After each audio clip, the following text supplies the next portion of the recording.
Ауылдық мектепте оқыдық. Ағылшынның университеті Инияз дейміз. Сол жерге аудармашы мамандығына оқуға түскен. Ереже дейді, сол ережемен келе жатсаң, сосын исключение дейді. Исключениесі ережеден көп болар. Англияда оқу қиын болды ма? Қазақтың балаларының былай қараған кезде деңгейі тек ел ішінде емес, шетелде де беделі асып тұр деп айтуға болады. Қайырлы күн, құрметті көрермен, жағдайыңыз қалай? Бүгін біз сіздермен керемет бір жаңа рубриканы бастап жатырмыз. Ол рубриканың негізгі мақсаты осы ағылшын тілін енді үйренгісі келетін адамдарға күш-жігер беру. Яғни ағылшын тілін үйреніп, өзінің өміріне бір өзгеріс алып келген адамдар туралы сұхбат жасайтын боламыз. Бүгін бізде қонақта Мейіржан, Мәкең. Енді бүгін өзі туралы бірінші бір кішігірім ақпарат беріп кетсін. Мәке, өзіңіз туралы бір кішігірім ақпарат беріп кетсеңіз. Өзің айтып отырғандай, саламатсыздар ма, құрметті көрермендер. Менің есімім Мұхамбетов Мейіржан болады. Өзім ауылдық мектепте оқыдық. Енді менің мамам, анам ағылшын тілінің мұғалімі болған мектепте. Сол кісінің арқасында енді 9-шы сыныптан бастап ағылшын тілін үйренуге деген қызығушылық ашылды. Сол кісінің арқасында үйреніп бастадық. Одан кейін сол білімнің арқасында мына Ағылшынның университеті Инияз дейміз. Сол жерге аудармашы мамандығына оқуға түскен. Оны бітіргеннен кейін бірнеше жыл, 6-7 жылдай Атырауда мұнай компанияларында жасадым. Негізінен енді шетелдік компаниялар ғой, америкалық компаниялар болды, итальяндық компаниялар. Теңге Шевройл дейміз, Аджип дейміз, қазір NCOC аташа таспасам. Сол жерде жасадық. Одан бөлек осы бір ай болды, Англиядан келіп отырмын. Болашақ бағдарламасы бойынша Англияның Уорик университетінде жобаларды және бағдарламаларды басқару саласында магистратурада оқып келген болатын. Түсінікті. Енді Мәке, жалпы ағылшын тілін үйрену кезінде сізге бір не қиын болды басында? Басында енді шыны керек бәрі қиын болды. Оның жасыратын ештеңесі жоқ. Сөздерді жаттау, сосын ағылшыншадан мысалы ереже дейді, ережеден сосын исключение дейді, соның барлығын жаттау керек болды. Сөз жаттау мәселелері болды, грамматика болды. Ал енді ең қиыны деп айтсам, сол грамматика болған шығар маған. Сол себебі ереже дейді, сол ережемен келе жатсаң, сосын исключение дейді. Исключениесі ережеден көп болар. Енді Мәке, қазір не көп? 15 күнде сайрат жіберем, 30 күнде сайрат жіберем дейтін курстар көп. Оларға не дейсіз? Өзіңіз сенесіз бе сонда бірнеге?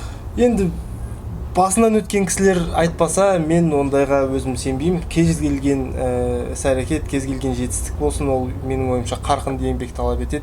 Кемі енді еркін сөйлеймін десеңіз, кемі 1 жыл, 2 жыл сол тілді машықтану керек сияқты деп ойлаймын. Өзімнің тәжірибемде сол. Керемет, жақсы. Өзіңіз Англияға оқуға бармастан бұрын болашақ арқылы, шетелде болдыңыз ба оған дейін? Оған дейін болдым, бірақ енді көбіне саяхатта, сапармен болдым. Сол кезде ағылшын тілінің пайдасын қалай болды?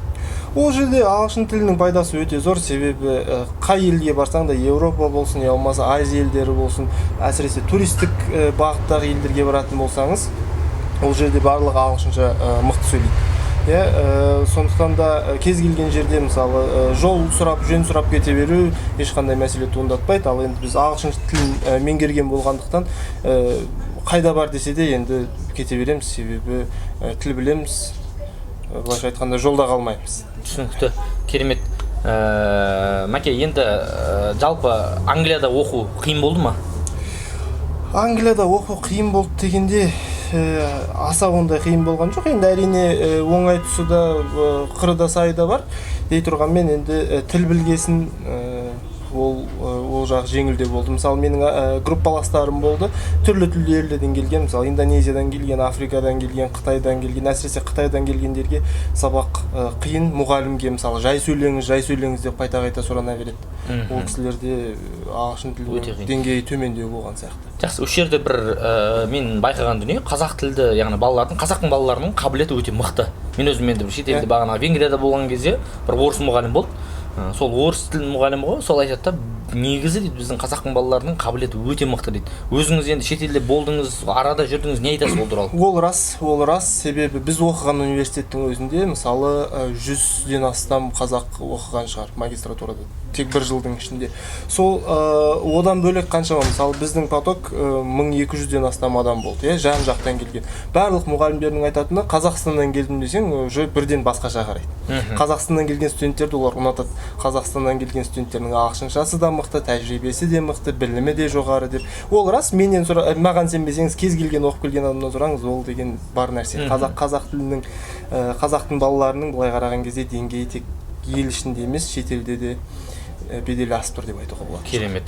Енді сіздің ағылшын тілін үйрену барысында ең пайдасын тигізген не? Фильм көру ма, сөз жаттау ма? Сөз жаттау басында әрине керек, себебі тілдік ортада болмайынша сіз ол сөздерді машықтану керексіз, иә. Дей тұрғанмен де сөзді босқа жаттай бергеннің оның да пайдасы жоқ шығар деп ойлаймын. Себебі оны пайдаланбасаң, сосын ұмытылып кетеді. Тіл деген өзі сондай нәрсе ғой. Көп сөйлемесең, көп оқымасаң, қолданбасаң қалып қояды.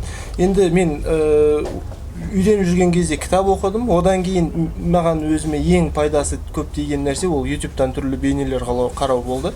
Себебі мен өзімнің кейбір қызығушылықтарым бар. Мысалы, боксқа қатты қызығам, шахматқа қатты қызығам. YouTube-та қазір неше түрлі материалдар бар. Мысалы, интервьюлар болсын, не болмаса шахмат болатын болса, ойындардың анализдері бар, ағылшынша өте сапалы контент. Соларды қараған кезде біріншіден күнделікті тілге құлақ жатығады. Әрі соны іс жүзінде пайдалануға да әлдеқайда жеңіл болады. Бір камераға қарап, енді үйреніп жатқан адамға қандай ең бір мықты кеңесіңізді айтыңызшы? Қиын болады басында. Сол кезде тоқтап қалмаңыздар. Қиын болған кезде тоқтамасаңыз, әрі қарай бәрі жеңілдей береді. Қырға шығып алғаннан кейін әрі қарай түсу оңай. Дәл сол сияқты бұл да үйреніп жатқан кезде қырға шығып жатқан сияқты болады. Қиналып жүресіз, кейде тоқтап қалғыңыз келеді, қайтып кеткіңіз келеді. Сондай кезде тоқтамау керек. Көзқарас көрермен, сіздерге бір осы кездесу пайдалы болды деген ойдамын. Сондықтан да ағылшын тілін үйренуден тоқтатпаңыздар. Сіздермен бірге онлайн English KZ. Алыңызда.